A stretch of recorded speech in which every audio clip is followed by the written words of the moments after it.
आज हम बनाएंगे मुरमुरा का एकदम कुरकुरा नमकीन। जिसके लिए सबसे पहले हम लेंगे मुरमुरा। उसे कुरकुरा करने के लिए कढ़ाई में भून लेंगे।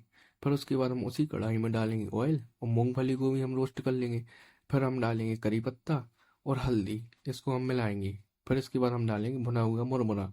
उसके बाद हम थोड़ा और मिला के उसमें डालेंगे लाल मिर्च, काला नमक, चाट मसाला और नमक।